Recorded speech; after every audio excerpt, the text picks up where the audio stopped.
My name is Kyle Brumbaugh. I am most recently the Director of Technology Services for the Berryessa Union School District. I recently retired as of September 1st, 2025. Um, I have been the Director of Technology and Innovation in the Redwood City School District. I was the Director of the Professional Learning Network at the Krause Center of Innovation, which is at Foothill College. I was also a Q board member for 6 years from 2010 to 2016.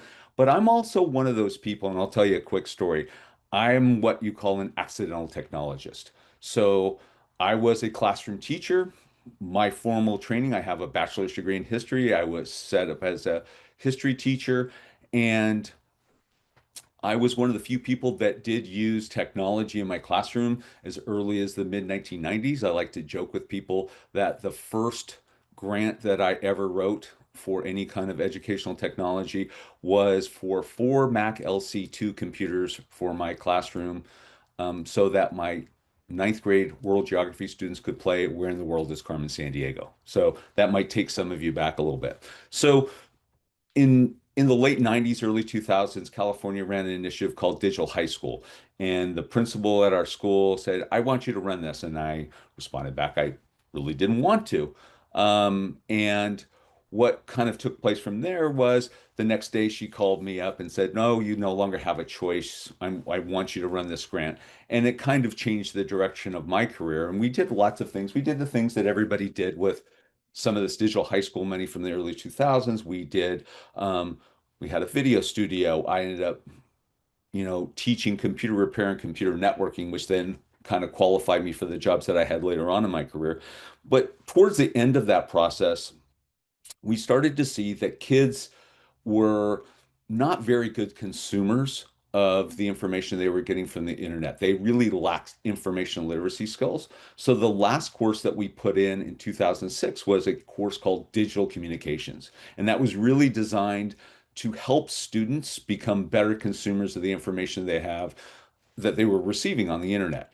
So that kind of moved things forward. And we were asking a lot of those questions 2007, 2008, 2009. We're starting to ask some of those same questions again, and we'll kind of get into that as we get into the webinar. So here's my slide. You can see some of the things that I've done in my career. And like I said, I have that kind of dual balance where I'm able to talk education ease, if you, for lack of a better term, with educators, with assistant superintendents of ed services, with superintendents, with principals, and all of those people on the ed side of the house. Also, because of the training that I went through, I'm able to speak to the tech directors and those people who speak a completely different language sometimes when we're talking about education technology. I like to think of, that there's kind of a disconnect between those two groups, and sometimes they're in the same room, but I feel like there's maybe a foot thick wall of jello between the two because they're both talking, but it doesn't seem like the information is really being received or sent on either side. So part of what we need to do with AI is to make sure that we have everybody in the same room without those barriers speaking the same language, because it's critical when we start to look at AI tools and deployment of AI tools that we get those people together and on the same page. So this is kind of, I've worked in education, like I mentioned, for a long time. So this is kind of the maxim that I always live by, and I talk with teachers about this quite frequently. And that's this idea of always moving forward, always trying to improve your craft as a professional educator, that we have a responsibility as educators to completely improve our craft over time. So that idea of teaching 30 years versus teaching 1 year 30 times. And unfortunately, we do have people in our profession that are teaching 1 year 30 times. But now those things, I mean, educational technology and all of the tools that we had in the, late aughts, what they were calling, and then the early 2010s. I mean, there was this whole proliferation of apps and all the different things that you could do that were very small chunks of information. And now things have started to explode. And then during COVID, we were forced into doing a lot of things in a digital format that some people were prepared for and others weren't. Um, we're now past that time now, and there's a lot of different things that are now happening now because of that. AI is forcing our hand to move along, but there is some resistance, and some districts have some constraints that they need to work through when looking at which AI tool is the best for them and how to implement AI within their district so that they have a uniform district-wide implementation. So this slide, there's a lot of text here, and I apologize for all the text, but really this idea that these five pieces kind of work together, and that, we all have our perceptions. Some some are based in reality, others aren't, but we want to look at what the perception is, how are we reasoning through this, what the learning is that we're going to take as part of all of this, what the natural interaction is between humans and AI agents.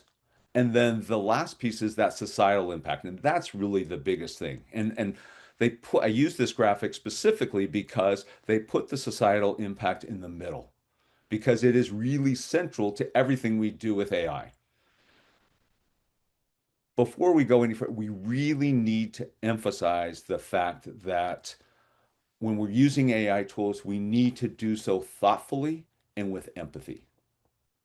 And those two things have to drive all the decisions that we make when using any AI tool, first as professional educators to improve our own skill set. And secondly, when we start to think about using AI tools with students and how they might use those AI tools to enhance the learning that they're going through already. So, this may be familiar to some of you, but think of if you roll back the clock 25 years in early 2000s. So there was this whole idea of digital natives and digital immigrants. In fact, at the top of this title, and I know Daniel will mention he is going to send the slides out to everyone afterwards. So there are links within the slides that you can follow up on afterwards. But there was this idea of digital natives and digital immigrants, and that the students that we had in our classes in the early 2000s, they were digital natives because they grew up, or they had all sorts of different interactions with digital tools, whether it was video games or computers or blogs or all the different kinds of things that were available to students at that time, and that they were able to learn things much more easily from a digital perspective. One of the biggest things you talk about people learning how to use digital tools or learning how to use internet-based tools was the younger generation, the Gen Z folks, the kids, they realized that there was a back button. So if you look at this from a generational standpoint, you have Gen X. I'm definitely a Gen X person. Information was limited. It was the encyclopedia or whatever books that we could get our hands on. The information was linear, that it was always followed a straight process, and that they preferred traditional text-based kind of information. You now move to Gen Z, which is that 2000 and moving forward is that information was plentiful. The internet had exploded, and that the information was everywhere. It wasn't neatly organized, right? That was why information literacy was such a big deal. It wasn't organized in any way, but it was there. Kids at that time, they followed their own path. They would get to one web page and they would follow a hyperlink to another page, to another page, to another page. So the way they accessed information was with their own path through those hyperlinks and not linear like Gen X had. The other piece was is that Gen Z students or individuals preferred their information much more from a graphical interface, right? They like the graphical user interfaces from all the different tools that made it easier to understand different things. It was the resurgence or upsurgence of infographics and using different graphics to convey certain ideas and to show text or show information to an audience. We're now seeing from like 2020 forward is this Gen Alpha, which are kids that were maybe born from 2010 forward, right? So these are the kids that, you know, when we had the COVID distance learning they were maybe 8, 10, 12 years old. So their interaction with technology is much different. Many of them spent a year plus receiving all of their educational services over a digital format. So they see information much more differently. So it's information without any boundaries whatsoever. And that the information they receive is always within process or in context of what they're doing at the time. There's a there was this feeling or this idea within educational technology and professional learning that we needed to get to the place of just-in-time learning for adults. Gen Alpha, they are that generation where they find the information, they go grab the information when they need it. That's where I have that last piece is that they access information that is always contextual, right at the moment that they need it. So these Gen Alpha kids, the AI generation, the movement has been from having information be scarce to be information everywhere, and they require that immediate feedback that they have to have. When I want that answer, I need that answer now. And that's kind of the way they live their lives. So, why do we need to do this with students? So, we're getting into this idea of we want to be able to use AI tools with students, but we want to do so in a responsible way. So, one of the first things we need to do is deal with the ethics of what's going on. And that with some of these AI tools, we have the idea of an AI tool or an LLM never wants to say, I don't know.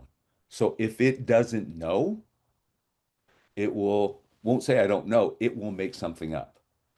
So there are some tricks that I can talk about towards the end of the webinar that can help you determine what the confidence level is of that AI tool on whatever information it's provided. So we also need to use AI tools responsibly. It can't be a replacement for what the individual does, but it needs to be a tool to co-create, or what I use that term of being unstuck. I used to do lots of professional learning sessions where I would go through a whole session. It it was a way to learn how to use a specific tool, and it might have 5 or 6 steps. And I would have people come back and say, you know what, it was a great session, but when I got back, I forgot step 3. And from that point forward, I always provided the slides for every single session that I ever did because I wanted people to have some resource to get unstuck. And also at the end of this session, I provided my contact information. So if there's anything here that you have questions about, I'm here to help you get unstuck. And then the last piece, that ethical piece, is that you need to use AI to enhance learning, not as a replacement or a shortcut on your own. So as educators, if we're going to use these tools with students, we have to model the use of these tools in those ways. So be confident, know how to check the validity of any information you get from an AI tool, using it responsibly as a co-creator or as a way to get unstuck, and ethically to enhance your learning and not to replace your own learning. As part of this, we do have federal programs. So there's an executive order signed by the president in April that advances artificial intelligence education. There's money there for teacher training to reduce administrative tasks, to improve teacher training and evaluation. These are all the specified uses of AI within the executive order, professional development with for all the educators. And there is a specific section where they want to focus in on computer science and AI, that they want to boost some of the training in computer science that would then lead to AI. And from reading the documentation, it was for educators to better understand how AI works so that they can use AI ethically, and that they have a process that they can then work with their students and teach their students about how AI works. So the goal is that our students live in a digital world. We have to provide them with the tools to navigate it accurately or to navigate it ethically. In the state of California, we have a assembly bill that just went through from Assemblyman Mark Berman from the Redwood City, Menlo Park, Palo Alto area, where they created the Instructional Quality Commission, which then mandates, so you can see the bullet points there, but the basis of all of this is that they have a mandate that every single state curriculum adoption after January 1st, 2025 has to go through a process, this materials adoption process, that AI literacy can be used as a criteria to evaluate and to approve any new curriculum. So English, math, social science, science, all of those curriculums need to go through this instructional quality commission. They need to kind of get the blessing of the state board of education, and it creates this instructional quality commission that actually looks at all of this curriculum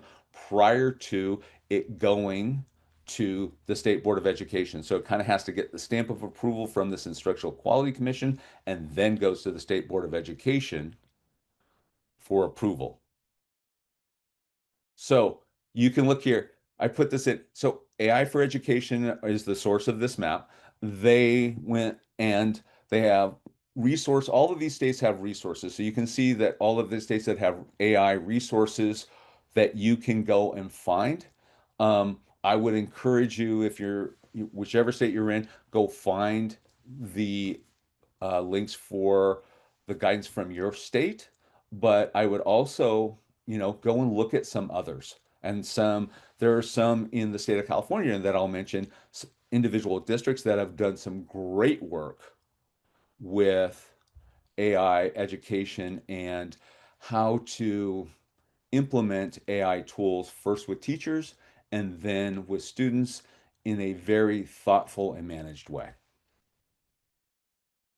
So, how are we going to define AI literacy? And this is kind of tough, but I mean, I mentioned, 15 years ago, what we had was the kids will Google all the answers, right? That was the thing. I was a vice principal, excuse me, and I had a teacher come to me upset that a student had used their phone to go to Google to look up the definitions of vocabulary words that the teacher had provided on a vocabulary list. And that was true, but those were the things that we kind of thought about at that point. That was part of the information literacy piece that was going on at that time. That was much more concise. There were some very specific tools that you could use or techniques that you could use to um, understand or to be able to validate the sources. One of the, there were websites that were out there that people used all the time to validate information literacy. So there was, someone who had put up a website about the Pacific Northwest tree octopus that was completely fictitious and would send students to it and ask them to kind of decode or go through that and say, how would you be able to validate or not validate the sources on this web page? The other one that people used and I used in presentations quite frequently was the website martinlutherking.org was actually a front for a white supremacist group, Stormfront. But if you did a search for Martin Luther King, because it had more links going to it, you would find that found its way to the top two or three of the search results in Google and all of the different search engines. So one of the things I did as part of the professional learning I did with my staff and I did at different conferences was showing teachers how to go through and validate those sources and using very specific tools to do it, like going who owns that website, who's linked to it, find all of those different things that you can go and do. Go and use the Internet Archive. Some of you may remember that as the Wayback Machine as a way to validate different sources. So how is AI different? So AI is kind of at the moment. You're consuming and understanding information. You're asking a question, you're getting a response, so you're consuming that information, and then you need to understand that information. There are ways that you can validate it. You can say, I mean, you could put in a prompt to an AI tool, and it sends a result back. And one of the things that you can do right away is says, how how confident are you in these results? And see what the AI engine says, ChatGPT or Gemini, and ask them, you know, how confident are you in those results? There's also this ethical and responsible use digital citizenship piece that we absolutely need to kind of get into, and I've kind of hit it already 3 or 4 times, but we need the teachers to really understand that ethical and responsible use because that absolutely has to be transferred to students. Otherwise, we're going to get this thing where kids are going to say, "Oh yeah, I'll just chat GPT this," which is kind of what we're seeing now, this kind of Wild West thing where kids are just using the tool. It was the same thing we found 15 years ago when I mentioned that student just used their phone to look up the vocabulary words. And because AI is so new, different, but has the ability to provide a fully formed result based upon a very specific prompt, we know we have to act differently.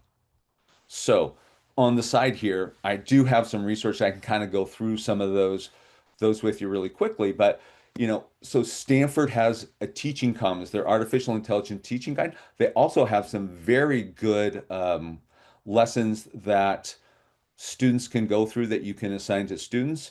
A couple have been created by Google where the students actually have to use information that's part of it's a animated story where students actually have to use that information and be able to um, use that information to make choices, and then the AI tool then will evaluate how they've used that information. The Stanford Learning Accelerator provides lots of different resources. They have a whole site that's teaching with AI. Stanford has a lot of different, I would say, 4 to 5 different education initiatives that are related to AI. So it's definitely worth a look at those resources. LACO, or LA County Office of Education, they're going through their Gen AI guidelines that they've just published, and I have some slides that in the next few that are much more specific with their framework and how they're looking at the implementation. LACO's ideas are about the same as everyone else. Their implementation plan, I think, is much different in the way they're um, looking at deploying and implementing AI across LA County. Desert Sands is one of those individual school districts that I would encourage you to check out. The links there to their RISE framework that talks about responsibility and ethics and all of those things in using AI tools. And the thing with the Desert Sands playbook or their framework is that they give you some very specific vignettes of appropriate and inappropriate AI use. So they go through, one of the vignettes I know that's in the RISE framework is, so I'm a teacher and I want to use AI to write a recommendation for a student for college. What are the appropriate steps to use? Or I want to use an AI tool to help me. So many school districts are Google school districts, excuse me, that have AI built into Gmail. So how would I use the AI tools that are in Gmail to compose an email, and what are my ethical responsibilities with that? And then MIT also has their raised curriculum and their day of AI where they can provide some other resources for you to use AI tools in a responsible and ethical manner. So I wanted to provide this to you when we were talking about information literacy. So this very straightforward graphic, but I created this from ChatGPT by just giving ChatGPT I gave it a prompt and then I had to go back and forth and refine that prompt. One of the things that, and I think this one is actually correct now, one of the things that I found in creating graphics using an AI tool is that AI tools consistently misspell things. And so a lot of the back and forth that I had with the AI tool, I liked, it came up, it took a couple of prompts to get a list of things that I believe were really good that talked about how information literacy was in the age of Google and how information literacy is now in the age of AI.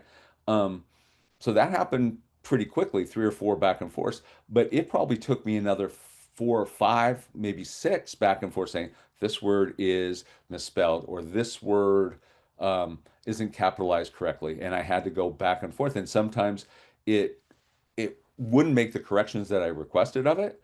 And but it would be very deferential. I'm so sorry. It would apologize back and forth to me. Actually, this one was done on ChatGPT. There's one later on that I created from Gemini uh, that it would just say, "Oh, I'm so sorry. I'm going to try to get this right." And then there was one graphic that I actually tried to create. I went back and forth with it. I want to say 7 or 8 times, and it finally just said, "You know what? I know what you're asking for, but I can't do it. So I'm really sorry. I can't provide this for you." It just, the AI tool came back and said, "I can't do it."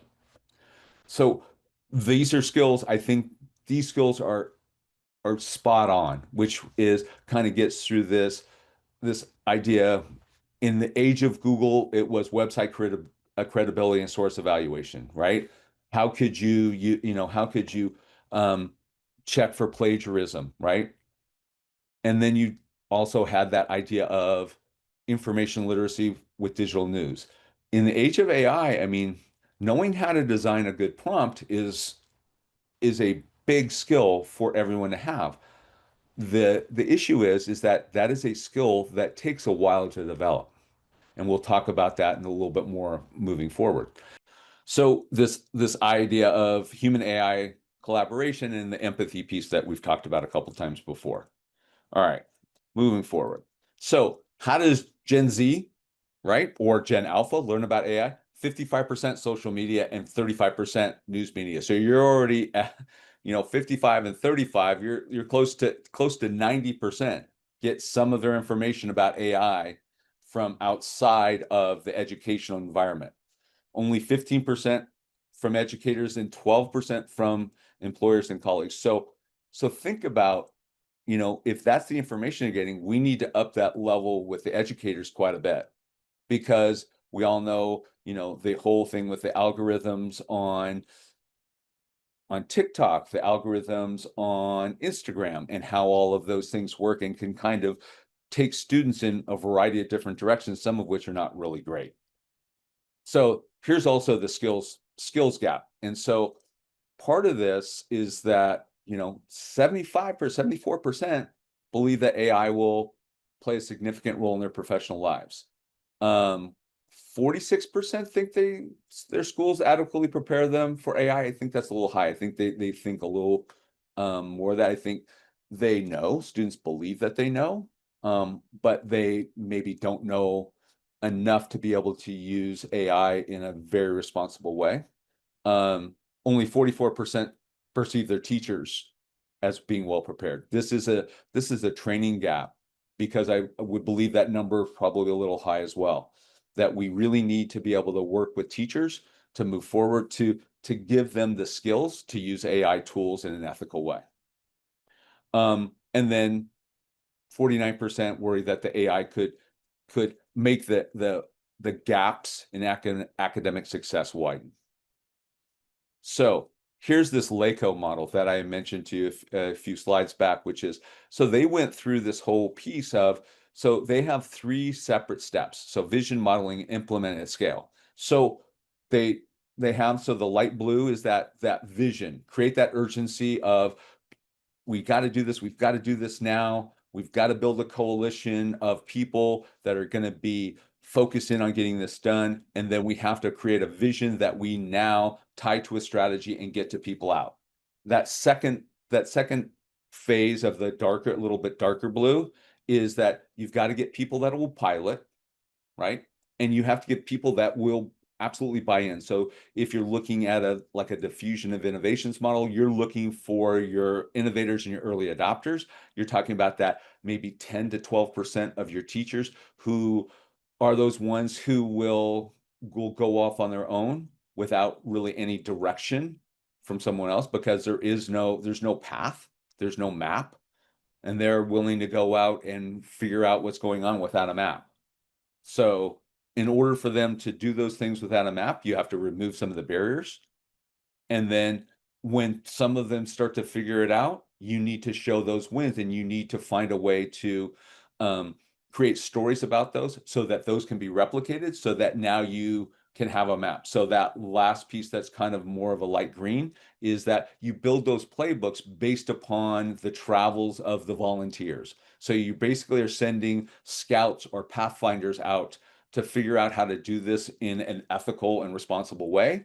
And then you create those stories or find those stories and then find ways to replicate those stories. And that's what I think LACO is doing I think this plan allows them to move quickly, but also allows the teachers to find ways that AI works for them and then to be able to share those strategies and then they can share it out across the county. So there's a lot of AI tools out there. So there's some that you go into a lot of the AI tools you log into, Curriculum Genie and some of the others, where you can go in and say, okay, I'm a third grade teacher. I want a reading assignment that covers this, that hits these content standards, and it will create that for you. You can also, there's other tools, and Curriculum Genie does this as well, which is you can take a curriculum that you already have, or lesson, or a unit that you already have, and upload it, and then have Curriculum Genie kind of do an AI gloss over to look at what's there and say, how could this be enhanced? What are different resources that could be added into this that would be beneficial? Or the third one is creating a new curriculum with AI tools. That means going to someplace like ChatGPT or Gemini and just typing in, give me a curriculum for X. If you do that, the results that you're going to get are going to be wild and all over the place and really won't fit with what you're doing. If you're going to go to a tool like ChatGPT or Gemini, you really do need to have those prompting skills down and ways to validate the responses you're getting from those AI tools to really be able to use that content in in classes and be confident that it's accurate. So, if you're just going to adopt, to me that becomes just like a digital version of teacher pay teachers, right? Where the company where or the service where teachers can just buy worksheets that are put online by someone else. And so this graphic here, this quote here, in one of the positions that I had, I was the director of the Professional Learning Network at the Kraft Center of Innovation. And one of my projects was as I built a makerspace and I got very involved in the maker community. And so this phrase goes into the maker community of if you have something, if you can't take it apart, you don't own it. And it's the same thing with lessons and teachers. If they can't take it apart from its component parts, they really don't own it. They don't own it to the extent that they can really teach it effectively with students. So if you go in and adopt, if you just go and give me a lesson for this, you really don't own it. And so you could go in and get a lesson from a variety of different AI tools, but that doesn't mean it's going to match the curriculum, doesn't mean it's going to match the skill level, or if are you going to be able to validate the output or test for bias, you know, does it have the empathy skills that you want? And then are you really, because you don't own it, are you going to be able to recognize the inaccuracies in the content that you get and knowing how to correct them? A lot of the AI tools that are out there in education are more locked LLM models. So the inaccuracies are probably pretty low. But the other ones, I mean, are very valid points. You know, if you just ask for a lesson, how's that fit with what you already have? So you're asking teachers to implement something that may be completely different than the way they teach and the way they present to their students. So the second step, adapting AI into your current curriculum, is kind of the best of both worlds, right? The teacher is already familiar with the curriculum. So this would be if I use a tool like Curriculum Genie, if I upload a lesson to curriculum and I say, go and take a look at this, tell me what it is. I'd like to add something in these different areas, and it will add those things in different areas. So I mentioned before, this is a graphic I created with Gemini. I just went into Gemini and started typing in prompts and what I wanted to do. And so it showed me the differences. That's a good, I was very happy with the output of this, which is the adopting AI curriculum is this out of a box. It's standardized, it's limited, the customizations are limited. Adapting, I can now start to adapt that curriculum because it's part of what I already know. I've uploaded it. It's now giving me some feedback on my own curriculum. And the other piece of this, which is the second bullet point here, is that teachers can do this privately. I can upload a lesson that I have into a tool like Curriculum Genie, get some feedback on that, and then be able to look at that and say, oh, I maybe hadn't thought of that. It also provides teachers ways to um, include culturally responsive teaching, to include UDL, Universal Design for Learning Techniques. And it gives those teachers a chance to improve their own skill set in the use of AI tools with content that they're already familiar with. So, oh, is that graphic not showing up? Oh, there we go. So, what I like to think of this is that our teachers are cooks. Our teachers have cooked thousands of lessons, so they know how to cook. So part of what we want to think of AI as is that AI is maybe that new recipe that has a couple of things that we haven't done before. Is the seasoning and the spice to an existing recipe or a lesson that they already know, and that AI can help enhance that. The teachers can find new recipes that maybe fit within their skill set, or they can extend their current recipes or their teaching skill. Maybe it's that one thing that they've never tried that they can include into a lesson that they have that an AI tool may suggest to them. So we think about this and we want to look at the teacher's cooking skills or whether the skills of the teachers. They always have their preferred method. How do we get them to expand just a little bit? What else can I do with this? Use the tools, test the tools. How can I season the lesson a little bit? Take that lesson I already have and season it a little bit. And then the other part of it, I put at the bottom, is that you can use an AI tool to say, hey, I have this lesson. What content standards am I hitting with this lesson? Because a lot of teachers may or may not have that listed, but that to me would be a great first step for any teacher. You know what? I don't care for you to get anything else, but just upload it. Upload your lesson to a tool like Curriculum Genie and ask it for what content standards am I hitting with this lesson? And I bet they'd be really, really surprised. So that's a way that they can adapt what they have and get some feedback on what they're already doing and use AI as a co-creator, as a co-pilot. So creating and iterating. So if you're using just a regular AI tool, we're talking ChatGPT, Gemini, right? The teachers don't really have that skill set, or regular individuals out in society. Most people don't have that skill set. So a lot of people will just accept that first answer, just like Google was. Remember, we always went to the first answer, the first two or three answers. Most people never got to the second page of the Google search results, right? They don't have a real context or skill, right?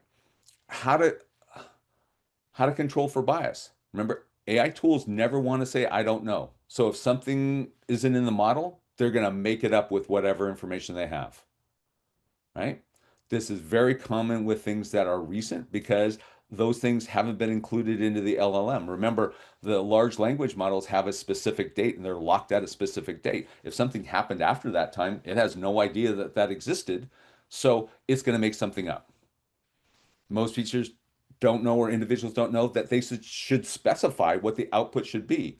You know, it could be, I would like that my output to be at a fifth grade reading level with bullet points.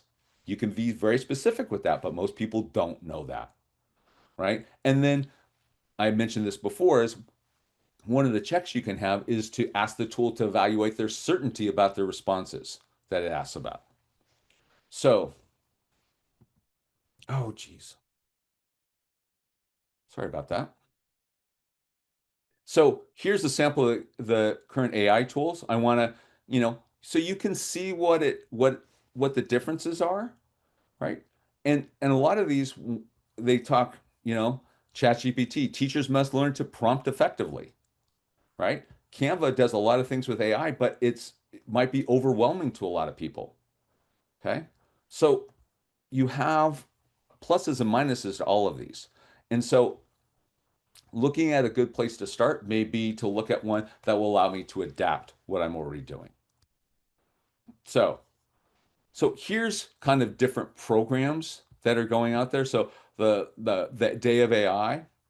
So you've got the MIT, that's all free. It's policy and framework focused. The Google AI literacy program that I've gone through, it's nice. It does some good things, but it's not a fully complete program. There's some gaps in it. The Common Sense Media AI curriculum, always very good. They continue to keep evolving, but and they always focus in on digital citizenship and critical thinking. So extending teacher skills with AI tools. So we have a lot of teachers that are, not well versed in using AI tools. So here's a way they could use Curriculum Genie generates so these lessons are pre-built for them that are all there ready for them to go through. So you can scan that AI code or QR code to get those curriculums. So they have some for K2, 3, 6, 7, or 7 to 12.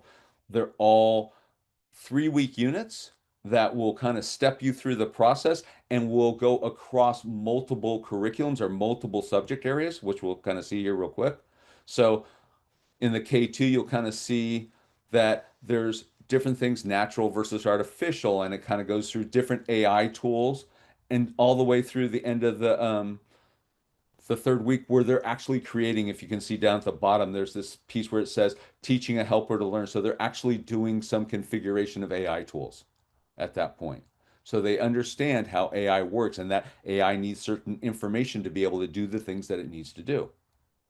So the 3-6 does some of the same thing, but is it, ask kids to make choices? Is it AI? But you'll see down at the bottom, it gets to what's an algorithm? Design an AI helper. How do you use AI as a co-creator or helping you create different things? But it talks about the ethical things. Should we use AI in schoolwork?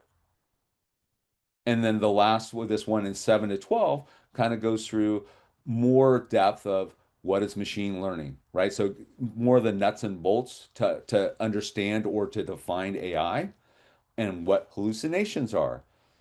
Some of the ethical things with, should it be used in schoolwork? How do we write prompts correctly?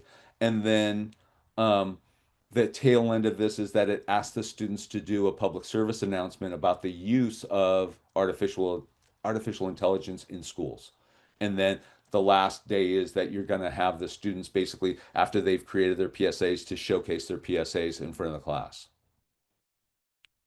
To me, that is a way to kind of weave them through from the very beginning of what it is, what the ethical and proper usage, and then to actually have them implement something and have a byproduct, have a learning artifact of what they've done moving forward.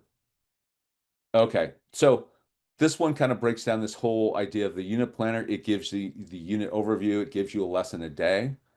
So you could use this, build this out, scope and sequence, do a little bit every day, and I think you could get through that in this setting over a 3-week period of time. So this was one of the things that I mentioned early on, which is you could now ask an AI tool, in this case as Curriculum Genie, you could ask that tool to give you feedback. So you'll see there's two different options here. So you could upload your lesson and you could get a light adapt, right? Keep your existing content and enrich the lessons once with AI powered instructional enhancements. So it's going to give you a few enhancements. The other one would be here's my lesson, completely redesign it and tell me what you look at. What I would do for teachers is find their favorite lesson and do this with both of them. Do a light adapt and do a deep redesign and take your original and see and look at how the AI tool changed different things and why do you think it changed that? Have them ask questions about it.